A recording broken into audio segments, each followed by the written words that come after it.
Hello everyone, welcome to my YouTube channel. आज मैं आपको NCERT maths class 6 page number 23 से इसका क्वेश्चन 1 कराऊंगी। देखो बच्चे, क्वेश्चन 1 है fold a rectangular sheet of paper. ठीक है, आपने रेक्टेंगुलर शीट ऑफ पेपर को फोल्ड करना है। Then draw a line along the fold created. आपको जो भी फोल्ड जैसे भी किया है आपने, जैसे कि यहाँ पर आपको दिया हुआ है ये रेक्टेंगुलर शीट है, इसको फोल्ड किया। ठीक है, यहाँ पर एक लाइन ड्रॉ कर दी। Name and compare the angles form between the fold. ठीक है, इस फोल्ड पर जितने भी बिटवीन दी फोल्ड आपको जितने भी एंगल्स मिल रहे हैं ना बेटा, आपको कंपेयर करने हैं। और and the side of the paper. ठीक है, यहाँ पर जैसे हमने यहाँ पर एंगल्स बन रहे हैं हमारे ये वाले। ठीक है, हमें इसे कंपेयर करना है। Make different angles by folding the rectangular sheet of paper and compare the angles. ठीक है, आप इसको किसी भी तरीके से फोल्ड कर सकते हैं, बट आपको एंगल्स जो है वो कंपेयर करने हैं। Which is largest and smallest angle you made. कौन सा एंगल बड़ा है और कौन सा स्मॉलेस्ट, ये भी आपको बताना है। ठीक है, तो क्वेश्चन तो समझ आ गया बच्चे कि आपके पास रेक्टेंगुलर शीट है। ठीक है, जैसे कि यहाँ पर ये आपकी बनी हुई है, बिल्कुल सेम बना रही हूँ बच्चे, ये जैसे बुक में बना हुआ है बिल्कुल एज इट इज।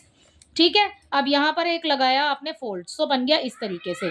पहले इस फिगर को नेम दे देते हैं कि ये हो गया हमारा A B C and D. ठीक है, ए बी सी डी, ये हो गई हमारी लाइंस जो कि हमने रेक्टेंगुलर शीट जो थी हमारे पास उसको हमने नाम दे दिया। ओके, अब यहाँ पर देखो अपने ये वाली जो फोल्ड करने के बाद जो लाइन बनी वो बनी हमारी ई, और ये लाइन बन गई हमारी एफ।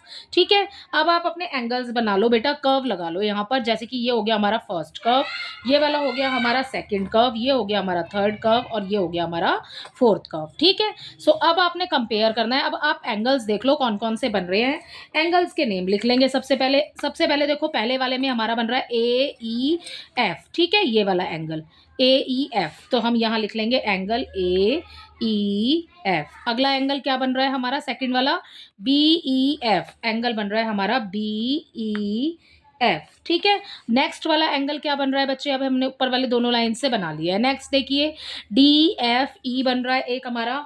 ठीक है, सो हम यहाँ लिख लेंगे अगला वाला एंगल डी एफ ई, और उसके बाद लिखेंगे सी एफ ई। ठीक है, एंगल लिख लीजिए सी एफ ई। ये हो गए हमारे चारों एंगल्स जो कि बन रहे हैं। अब आप इसको कंपेयर कर लो बच्चे कि कौन सा वाला बड़ा है। देखो ये वाला जब बच्चे आप देख रहे हो एंगल हमारे पास में ए ई एफ जो है, ये देख रहे हो आप कि बच्चे जब बेटा कोई भी सीधी लाइन होती है, ठीक है, एक लाइन है और उसके ऊपर जब सीधा एंगल बनता है तो वो 90 डिग्री का होता है, या तो वो ऊपर बने या नीचे की साइड बने।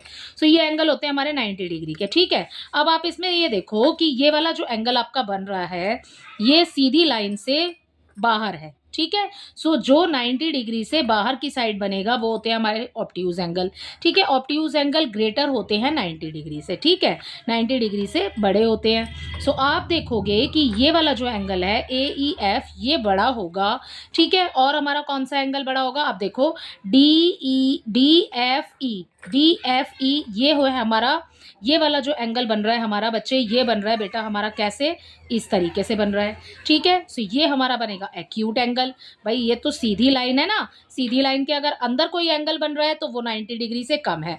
अगर सीधी लाइन के बाहर कोई एंगल बन रहा है मीन्स वो 90 डिग्री से ज़्यादा है, तो वो ऑब्ट्यूज एंगल है, और जो अंदर की साइड बनेगा वो एक्यूट एंगल हो जाएगा। ठीक है, सो ऑब्ट्यूज एंगल 90 डिग्री से ज़्यादा होते हैं और एक्यूट एंगल 90 डिग्री से कम होते हैं। ठीक है, अब अपने एंगल्स को कंपेयर कर लो बच्चे, ये मैंने आपको इसीलिए समझाया है।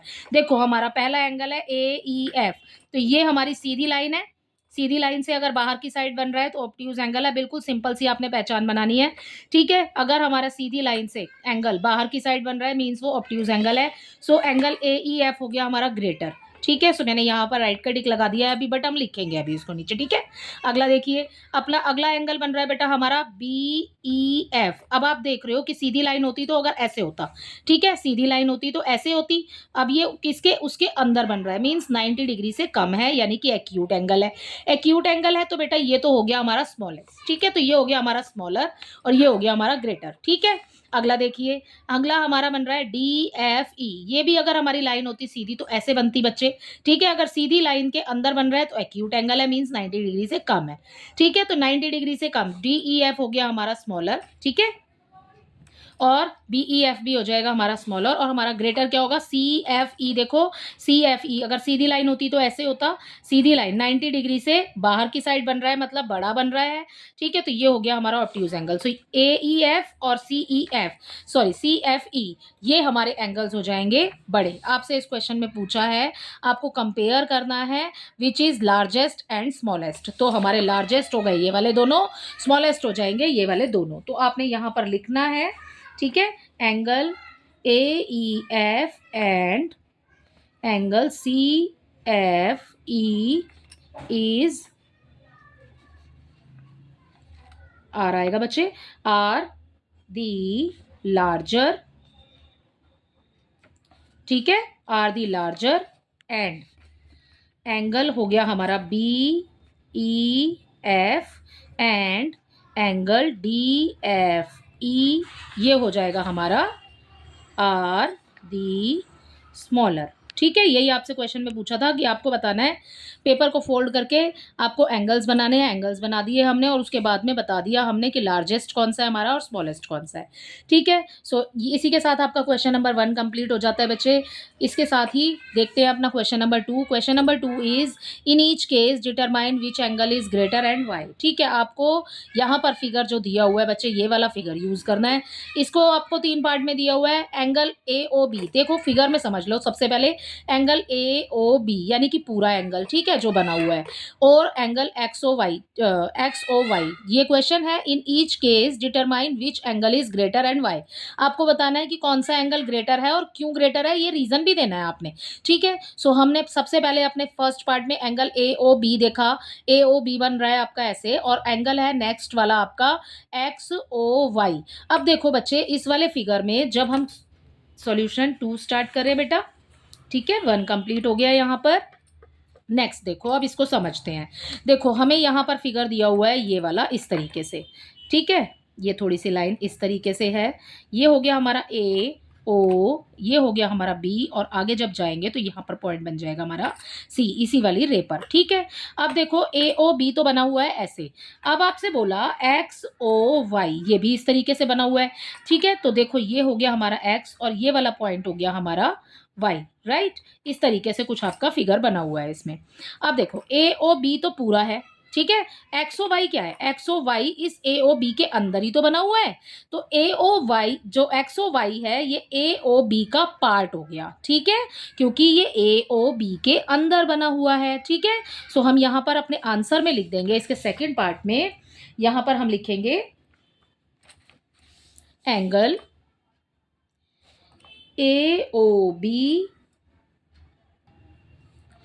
Greater than angle XOY। क्यों है, बिकॉज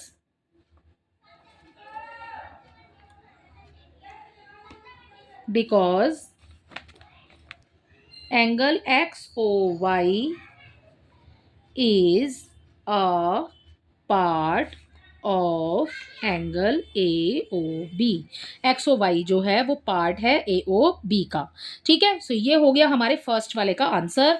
या फिर बच्चे आप ये भी लिख सकते हैं इसमें यहाँ पर कि हमारा जो AOB है उसका साइज बड़ा है और XOY का साइज छोटा है। ठीक है, आप ये भी लिख सकते हो। अगला देखिए इसका B पार्ट। ठीक है, इसके B पार्ट में आपको दिया है AOB अगेन वही है कि पूरा है, आपको AOB दिया हुआ है। ठीक है, अगला है XOB। ठीक है, अब देखो AOB ये आपको पूरा दिया हुआ है एंगल, ठीक है, ये वाला बना हुआ, राइट। XOB AOB आप देख के ही बता रहे हो कि देख के ही पता चल रहा है कि AOB जो है वो बड़ा है और XOB जो है वो छोटा है। ठीक है, सो हम XOB और AOB और XOB के लिए ये भी यही लाइन लिखेंगे हम सेम। तो हम यहाँ पर लिख देते हैं अपना AOB ग्रेटर देन XOB। क्यों बड़ा है,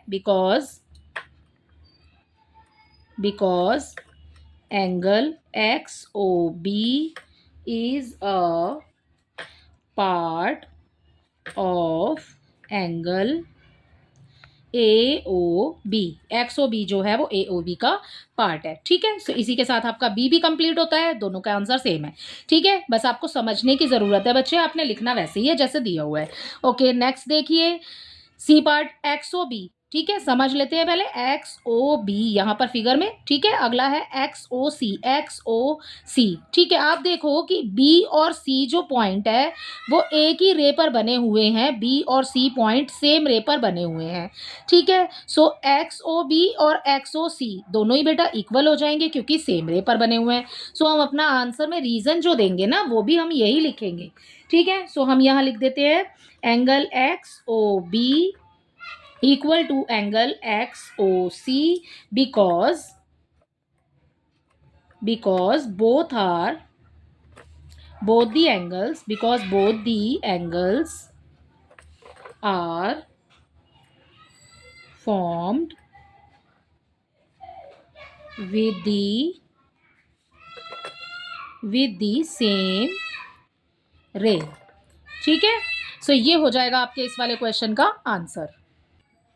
सो इस तरीके से बच्चे आपने क्वेश्चन नंबर 2 करना है। आई होप ये क्वेश्चन 2 आपको अच्छे से समझ आया होगा। क्वेश्चन नंबर 3 देखिए, इसी में विच एंगल इज ग्रेटर, ठीक है। आपको बताना है कि कौन सा एंगल ग्रेटर है, आपको फिगर ये वाला यूज करना है बच्चे इसके लिए, ठीक है। एक्स ओ वाई और A O B, X O Y या फिर A O B, give reason, आपको रीजन भी देना है, ठीक है। तो देखो बेटा एक्स ओ वाई और ए ओ बी ये दोनों ही ना आपको यहाँ पर दिए हुए हैं, इसका सेंटर पॉइंट आपको ओ दिया हुआ है, ठीक है। अब देखो इसमें एक्स ओ वाई, ठीक है। अब आप देख रहे हो कि एक्स ओ वाई किस तरीके से बना हुआ है, चलो यहाँ पर पेपर पे समझ लेते हैं इसको। ये है हमारा एक्स ओ वाई, कुछ इस तरीके से बना हुआ है, ठीक है।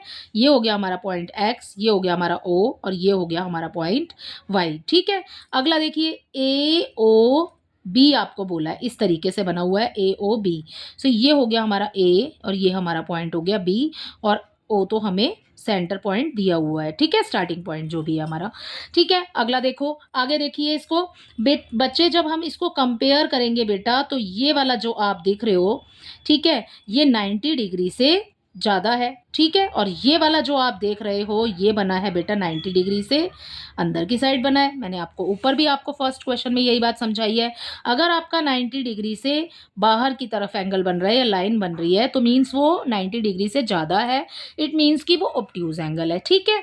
और जो 90 डिग्री से अंदर की साइड बनेंगे एंगल्स, ठीक है, वो एक्यूट एंगल हो जाएंगे। सो ये हो जाएगा लेस देन 90 डिग्री और ये हो जाएगा ग्रेटर देन 90 डिग्री, ठीक है। सो अब आपको कंपेयर करने में इजी हो जाएगा। सो हमारा एक्स ओ वाई जो है वो बड़ा होगा ए ओ बी से, तो ये बिल्कुल क्लियर है हमारे पास में। सॉल्यूशन थर्ड आपने इसी तरीके से लिखना है बच्चे। सो हम लिखेंगे angle X O Y is greater, question में से ही लिखेंगे बच्चे, is greater than angle A O B, ठीक है। आपसे यही पूछा है, greater than angle A O B, क्यों? Because size of angle X O Y is greater, ठीक है। जो एंगल एक्स ओ वाई का साइज है वो ग्रेटर है than the angle A O B से, ठीक है। इसी के साथ आपका क्वेश्चन नंबर 3 भी कंप्लीट हो जाता है। आई होप इसके सभी क्वेश्चंस आपको अच्छे से समझ आए होंगे। Thank you.